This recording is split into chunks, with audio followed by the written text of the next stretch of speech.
새벽 예배로 이렇게 모여서 못 하겠는데 오늘과 내일 모레 이렇게 속죄제에 대해서 이렇게 말씀을 나누려고 합니다. 어 내용을 보니까 오늘 1 절부터 12 절까지는 제사장이 범죄했을 때, 그리고 이 13 절부터 21 절까지는 온 회중이 범죄했던 것을 깨달았을 때, 그리고 수요일 목요일 날 말씀을 전할 것은 이제 족장 평민이 그 죄를 범했을 때 어떻게 제사를 드려야 되나라는 것에 대해서 설명을 하고 있는데, 하나님께서는 이스라엘 백성들이 계명을 어겼을 때 또 속죄제를 통해서 죄를 속하도록 이런 규례를 만들어 주셨는데, 이 속죄제는 고의로 계명을 어긴 것이 아니라 실수로, 2절 말씀에 보면은 그릇이라고 나와 있고, 또 부지 중에 13절 말씀을 보면 온 이스라엘 회중이 부지 중에 죄를 지었으면이라고 나와 있는데, 이게 그러니까 고의가 아니라 실수로 그런 죄를 지었을 때 어떻게 속죄제를 드리나, 그거에 대해서 말씀을 하고 있는 거예요. 이 속죄제는 드리고 싶은 사람만, 화목제처럼 어제 말씀처럼 드리고 싶은 사람만 드리는 자원제가 아니라, 죄를 지은 사람이라면 누구나 드려야 하는 의무제라는 거예요. 드리지 않으면 안 된다는 거죠. 꼭 드려야만 한다는 거죠. 때문에 이 속죄제 규례는 제물에 따라서 그 드리는 방법만 언급한 이 다른 제사와는 달리요, 신분에 따라, 제가 말씀드리지 않았습니까? 제사장이 했을 때, 또 온 회중이 했을 때, 그리고 내일 모레는 족장과 평민들이. 그래, 신분과 그 제물이 드리는, 신분에 따라서 제물을 드리는 방법이 다르게 세세하게 설명을 하고 있다는 거죠. 먼저 오늘 말씀에 그 제사장이 죄를 속하는 방법을 보니까, 제사장이 죄를 지으면 그 벌은요, 오늘 말씀에 보면 제사장만이 아니라 백성에게 돌아가고 있어요. 오늘 이 3절을 보면요, 이런 표현이 있어요.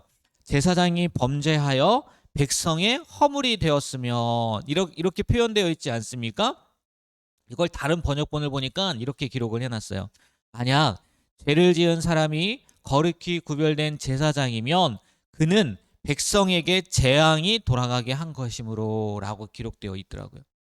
그럼 왜 제사장이 지었는데 그 재앙이 백성들에게 돌아가냐? 지금 이스라엘 백성들은 성막에서 제사를 드리는 지금 상황 가운데 있는 거잖아요. 그런데 제사장이 죄를 지었으면 어디가 부정하게 될 확률이 높습니까? 성막이 부정하게 될 확률이 높잖아요. 그러면 그 성막에 가서 이스라엘 백성들이 제사를 드릴 수가 있어요, 없어요? 없어요. 왜? 성막이 부정하게 되었기 때문에 하나님과의 만날 기회를 잃어버리게 된다는 거예요. 그래서 제사장은 그 회막 안, 성막 안의 부정을 씻기 위해서 수송아지의 피를 보면, 오늘요 3절에서 7절 말씀까지 보면 회막 안에다 뿌립니다. 물론 남은 피는 번제단 아래 다 쏟아버리긴 하지만 그 회막 안에다 그 피를 뿌린다는 거죠. 특별히요, 오늘 7절 말씀을 보면요, 제사장을 위한 속죄제를 드릴 때 제사장은 희생제물로 바쳐진 짐승의 피를 성막 안 향단 뿔들에 발라요. 향단 뿔들. 그 지성소 안에는 대제사장만 들어갈 수 있잖아요. 1년에 한 번 대속죄일에 들어갈 수 있기 때문에 거기까지는 들어가지 못했을 거란 말이에요, 제사장은. 그런데 그 향단 뿔들 혹시 기억하고 계신지 모르겠어요. 그 지성소 안에 법궤가 있고, 그 언약궤가 있죠. 언약궤가 있고, 그 바로 휘장 맞은편에, 그러니까 휘장 앞에 뭐가 있다고 말씀드렸어요? 향단이 있다고 말씀을 드렸다고요. 그래서 이 향단은 기도를 상징한다. 성도들의 기도를 상징하는데, 우리 성도들의 기도가 바로 하나님 그 임재를 상징하는 언약궤 앞에 있는 것으로 보아 하나님께서 직접 듣는다는 그런 의미도 있다라고 말씀드린 것을 혹시 기억하실지 모르겠어요. 그러니까 이걸요, 우리가 또 다른 의미로 보면 향단 뿔들에 바른단 말이에요, 그 피를. 그러면 이 피를 바른다는 게 부정함을 씻는다는 의미지 않습니까? 상징적인 의미인데, 이 속죄 제물의 피를 향단의 뿔에 바른다는 것은 그 하나님과의 사이에 막혀있던 기도의 통로, 죄로 인해서 기도의 통로가 막혔단 말이에요. 그래서 그걸 정결케 하고 회복시킨다는 의미가 있다는 거예요. 그러니까 우리가 때로 기도가 막힌다, 기도가 안 된다, 아니면 기도가 응답받지 않는다, 응답받지 않는 것 같다라는 생각이 들 때는요, 다른 이유도 있겠지만 죄 때문인 경우도 있다는 거죠. 왜? 죄로 인해서 하나님 앞에 나아가는 그 기도의 통로가 막히기 때문에. 그래서 혹시 만약에 내가 이렇게 기도하는데도 왜 들어주시지 않지? 왜 응답이 없지? 왜 막힌 것 같지? 하면은 내 속에 오늘 말씀이 그거잖아요. 부지 중에 범한 죄란 말이에요. 부지 중에. 부지 중에 내가 하나님 앞에 범죄한 것은 있지 않는지 이렇게 한번 살펴보고 나의 삶을 되돌아보는 것도 필요한 것 같아요. 오늘 이 말씀을 통해서 그걸 하나 깨달았으면 좋겠고, 특별히 11절 12절 말씀을 보면요, 이 속죄제의 제물로 드려진 송아지를 보면요 다 태워요. 다. 화목제물은 남겼잖아요. 근데 다 태워버린단 말이에요.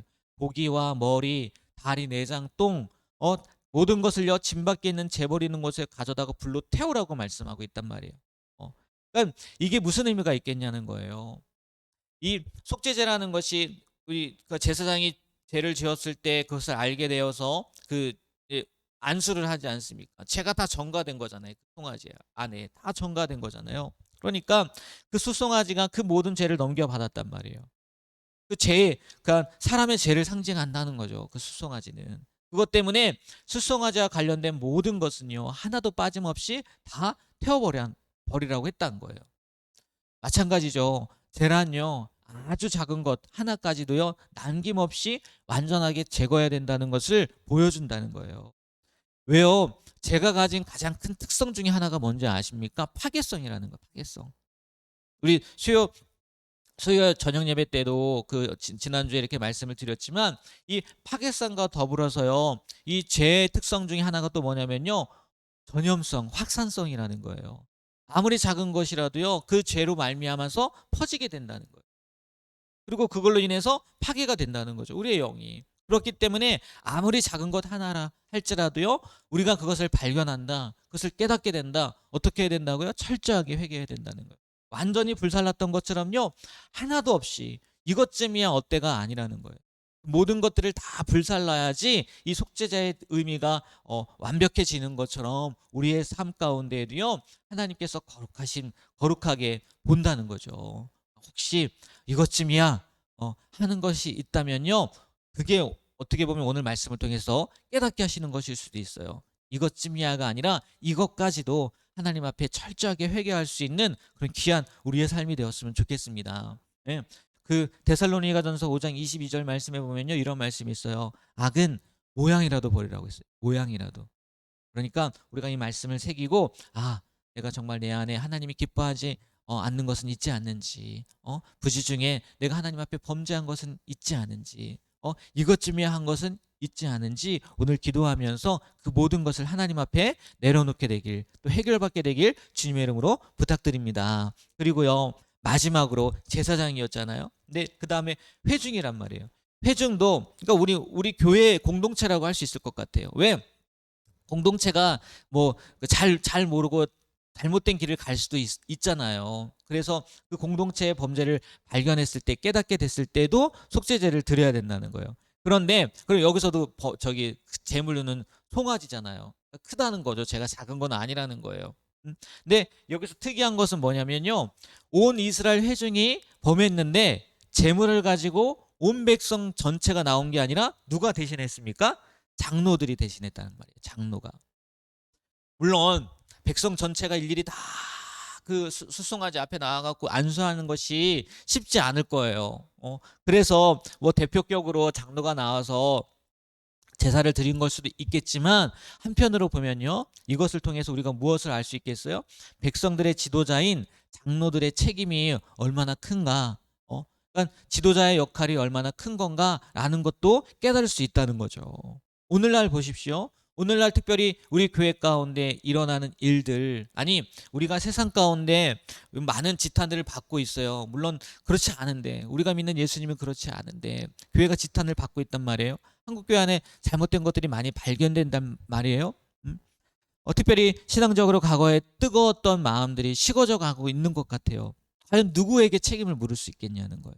어, 오늘 말씀처럼 어떻게 보면 온 성도들이, 온 회중이 잘못한 거란 말이에요. 누구 한 사람만의 잘못은 아니란 말이에요. 그런데 그 책임을 누구에게 묻겠냐는 거예요. 누구에게. 오늘 말씀을 비추어 보면요 장로들에게 묻는다는 거예요. 교회 지도자들에게 묻는다는 거예요. 왜요? 성도들을 바른 길로 인도해야 되는데 그것을 제대로 하지 못했기 때문에 본인뿐만이 아니라 온 회중이 잘못된 길로 걸어갔다는 거죠. 오늘 말씀을 통해서요. 우리 성도님들께서요. 정말 교회 지도자들을 위해서 저뿐만이 아닙니다. 또 우리 교회 지도자들뿐만이 아니에요. 온 교회 지도자분들을 위해서 기도할 수 있는 시간을 했으면 좋겠어요. 기도할 수 있는 시간이 있었으면. 특별히 오늘은 제사장 그리고 그 장로 그 두 사람의 이름들이 나오지 않습니까? 두 사람의 직책들이 나오잖아요. 제사장과 장로. 정말 우리 교회 가운데 또 우리 한국 교회 가운데 장로 되는 분들이 뭐 그 장로 되는 분들이 장로님을 말하는 게 아닙니다. 교회 지도자들이 그리고 제사장 목사님들이 하나님 앞에 올바로 설 수 있도록 그래서 성도님들을 정말 제대로 하나님이 원하시는 그 길로 인도할 수 있는 지도자가 될 수 있도록 해달라고 이렇게 중보할 수 있는 오늘 하루가 되었으면 좋겠어요. 그래서 우리 교회가 또 한국 교회가 자 그릇된 길로 행하는 것이 아니라 부지 중에라도 오늘 속죄제가 부지 중이잖아요. 부지 중에라도 하나님이 원하시는 길을 하나님이 원하지 않는 길을 가는 것이 아니라 늘 하나님이 기뻐하시는 길을 선택하고 또 인도할 수 있는 그런 귀한 교회가 또 지도자들이 될 수 있도록 해달라고 기도할 수 있는 또 중보할 수 있는 우리 성도님들이 되시길 부탁드립니다. 네, 기도하겠습니다. 하나님 오늘 속죄제 규례에 대해서 말씀을 들었습니다. 특별히 제사장이 범죄를 했을 때 또 온 회중이 하나님 앞에 범죄했을 때 어떠한 마음으로 또 어떠한 방법으로 드려야 되는지 말씀을 통해서 깨닫게 되었는데 그 말씀들이 지금 우리의 삶 가운데에도 또 연결되어지고 또 우리의 모습 가운데에도 어떤 모습으로 살아가야 되는지 하나님 깨닫게 해주심을 믿습니다. 우리 안에 정말 하나님이 기뻐하지 않는 모습은 있지 않은지 아무리 작은 것이라 할지라도 또 이것쯤이 하는 것이 있지 않은지 우리의 삶을 되돌아보게 하시고 정말 모든 것을 하나님 앞에 깨끗하게 씻음받고 우리의 기도가 하나님 앞에 상달되어지고 응답되어지는 삶이 되게 하여 주시고 제사장과 장로를 통해서 우리가 우리 교회의 지도자들을 위해서 중보해야 되겠구나. 그들에게 하나님께서 책임을 묻는 거구나. 이렇게 또 알게 되었습니다. 우리 성도님들이 우리 교회 지도자들을 위해서 또 특별히 한국교회의 지도자들을 위해서 중보할 수 있는 바르게 서고 또 하나님이 기뻐하시는 모습으로 살아갈 수 있도록 해달라고 기도할 수 있는 우리 성도님들이 될 수 있도록 붙잡아 주시옵소서. 오늘도 하나님께서 주신 귀한 하루를 살아갑니다. 하나님 죄된 삶이 아니라 거룩한 삶 하나님께서 인정하시는 삶 하나님께서 기뻐하시는 삶을 살아가는 우리가 되게 하여 주시옵소서. 오늘 늘 함께해 주심을 감사합니다 라고 고백하며 하나님 앞에 귀한 예물 감사 예물 드렸습니다. 이 예물 가운데 하나님 은혜와 복을 더하여 주시고 범사에 정말 하나님이 늘 동행하시는 은혜를 경험하게 하여 주시옵소서. 감사하며 또 축복하며 예수님의 이름으로 기도합니다. 아멘.